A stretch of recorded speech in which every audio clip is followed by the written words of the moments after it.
Pemirsa, sosok Natalie Holscher belakangan ini menyita perhatian publik. Hal itu terkait beberapa postingan yang seperti sedang menyindir mantan suaminya, Anti Sutisna atau yang akrab disapa Sule. Terbaru, Natalie kembali mengunggah postingan yang ingin memulai hidup baru. Bismillahirrohmanirrohim, saya ingin memulai hidup baru. Cukup ramai tentang nafkah anak dan lagi-lagi tentang harta, dan harta. Bisa di stop aja bulanan azam, mobil, rumah, silahkan ambil. Insya Allah saya bisa melalui semua bersama anak saya. Sudah cukup kemarin kesakitan saya, sudah cukup saya melakukan apapun untuk dia yang pada akhirnya sia-sia.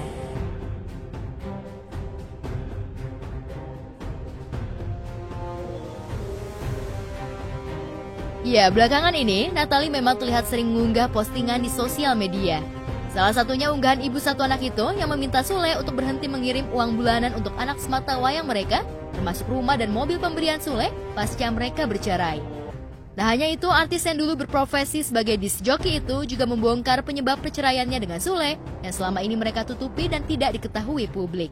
Ketika dia selingkuh dan chat-chatan sama wanita lain berikut bukti, saya melahirkan anak saya pun sampai berpikir ingin tes DNA. Saya hamil pun sampai chat ke salah satu anaknya dan nanya, gimana nih bunda hamil? Sudah cukup saya tutup-tutupi dan saya ingin menjalani hidup baru saya dengan tenang bersama anak saya. Terima kasih. Saya bilang kalau misalnya aja mana ya sama mamahnya. Terus nggak pernah bilang saya sering ketemu juga enggak. Iya kemarin video call. Ya kan tergantung dari kita kesibukannya kayak gimana. Kemarin juga kan minta buat anak sekolah. Kita masih komunikasi kok.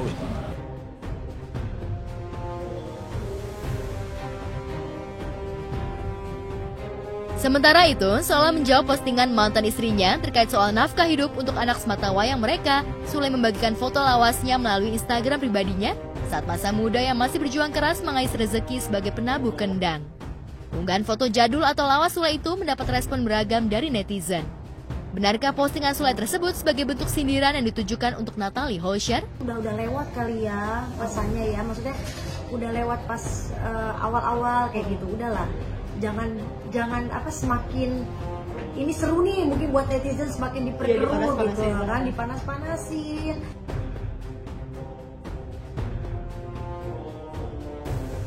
Dalam keterangan foto tersebut, Sule menjelaskan masa sulitnya saat itu untuk membeli susu untuk anak sulungnya Rizky Febian yang kala itu masih balita. Netizen pun sontak mengkaitkan unggahan Sule tersebut dengan Natalie Holscher, mantan istri Sule yang sebelumnya mengaku kurang dinafkahi oleh Sule. Zaman baheula, zaman dulu nyari duit buat susu @Rizky Febian. Sekarang itu anak sudah bisa nyari duit sendiri, tak terasa mata ini berurai air hujan. Tulis Sule dalam akun Instagram @fedinana_Sule hari Senin kemarin.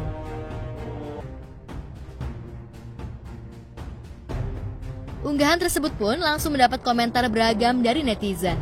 Banyak netizen yang menyinggung sikap Natalie yang kurang bersyukur mendapatkan nafkah bulanan dari Sule sebesar 25 juta per bulan. Terima kasih untuk kalian yang terus-menerus menghujat saya nggak ada habis-habisnya. Saya yakin Natalie kuat dengan segala macam ujian. Insya Allah hujatan kalian menjadi ladang rezeki untuk saya dan anak saya ke depannya. Jawab Natalie menanggapi hujatan netizen di sosial medianya. Kalau untuk komentar negatif ya udah kita makan sendiri. Yang jelas aku bekerja sendiri, cari uang sendiri, maju sendiri, ya jalani nikmati syukur.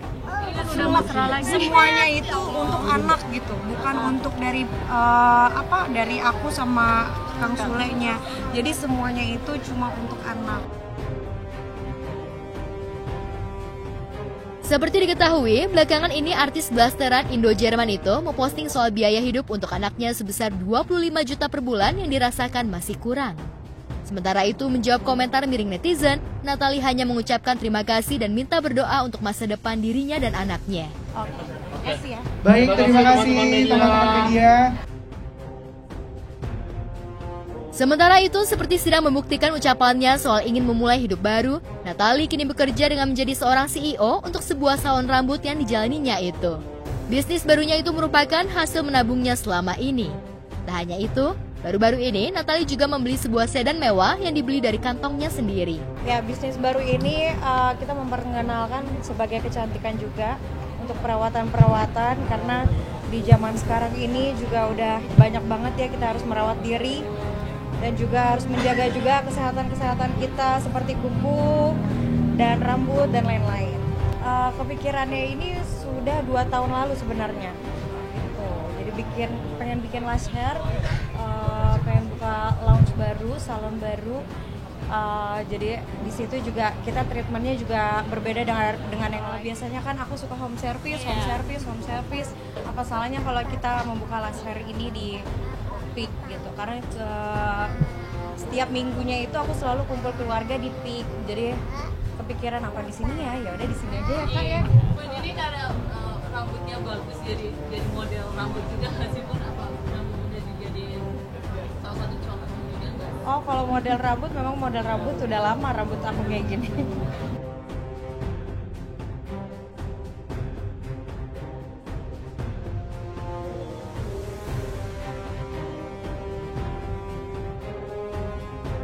Sementara itu, sidang perceraian Inara Rusli dan Virgon Tambunan kembali digelar di Pengadilan Agama Jakarta Barat.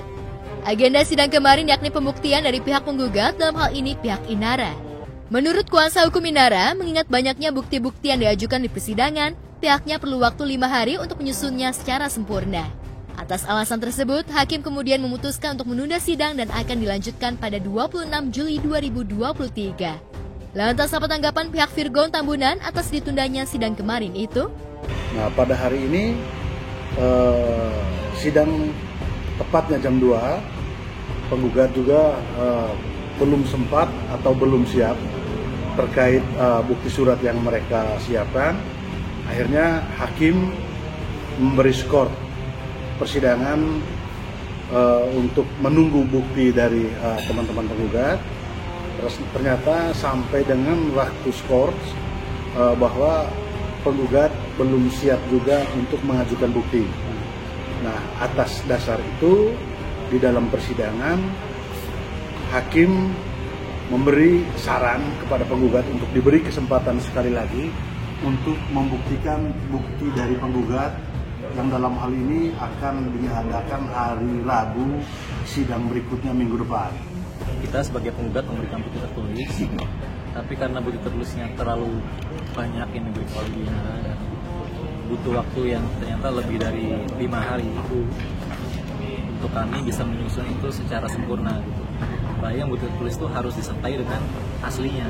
Kalau hari ini memang benar agenda pembuktian berlangsung, mungkin kita bisa sampaikan. Mungkin karena agenda pembuktian dari kami ditunda, maka ini juga kami tidak bisa menyampaikan.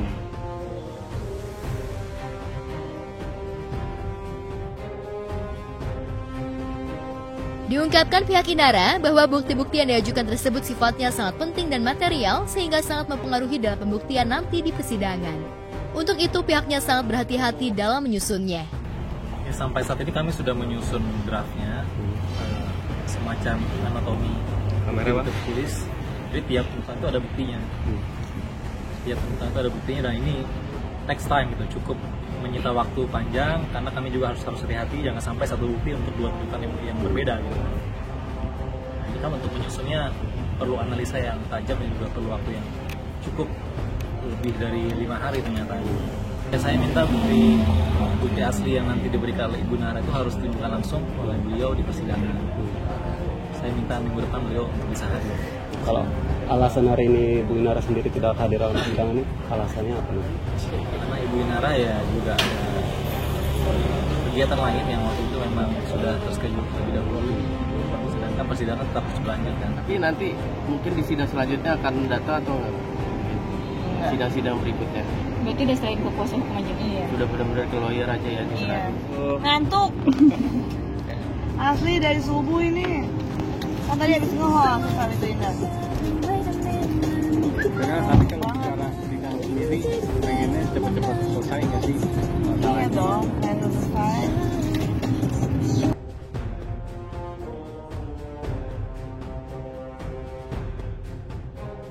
Sementara itu dari persidangan cerai lainnya, aktris Cinta Penelope mendatangi Pengadilan Agama Jakarta Selatan guna menjalani agenda mediasi atas gugatan cerainya terhadap sang suami. Cinta hadir didampingi sang suami yang berkeluarga negaraan Turki. Ini sebenarnya permasalahannya sudah lama dan sekarang aku hanya mencoba mengurus surat dan minta hakim mediasi untuk supaya nggak ada fitnah ya. Karena kan memang suami aku sudah beberapa kali menjatuhkan talak, jadi supaya tidak ada fitnah, jadi ya kita kesini minta mediasi supaya fair gitu loh. Aku dibilangin kawin cerai dari dulu. Di sini dampaknya adalah ke keluarga kan pasti gitu. Apalagi netizen itu membuat problemnya itu lebih rumit gitu loh. Nah, mereka bicara tanpa bukti, mereka bicara tanpa tahu apa-apa gitu kan. Itu yang membuat aku marah dan mereka memprediksi sendiri gitu loh. Makanya itu yang bikin aku kesel, memberi mereka pelajaran. Dan tanpa ampun aku memberi pelajarannya, aku nggak ngasih nunggu dia permintaan maaf, nggak. Jadi aku langsung kasih ke polisi, mana komennya kan bisa dicek koordinatnya di mana. Jadi langsung laporin dan aku minta langsung proses hukum. Ada beberapa akun gitu ya? Ada 7 akun yang sudah aku laporkan. Usai menghadiri sidang mediasi, Cinta mengungkapkan bahwa sejatinya permasalahan dalam rumah tangga mereka sudah terjadi cukup lama. Kendati tengah mengurus perceraian, namun Cinta mengungkapkan kalau dirinya siap kembali rujuk dengan sang suami. Kita hubungan baik masih sangat-sangat baik, nggak ada masalah sebenarnya, dan kita juga sudah menerima dua-duanya kesepakatan bersama, dan Taha good person gitu. Jadi kita juga ada yang tidak kecocokan mungkin di tengah jalan, dan satu-satunya aku lakuin ini ya karena aku sayang gitu. Jadi dia berhak bahagia. Nanti apapun keputusan hakim nanti, insya Allah kita terima, dan memang sudah menjadi keputusan. Kalaupun balikan ya otomatis kan akunya harus kawin lagi dong baru bisa balikan gitu kan.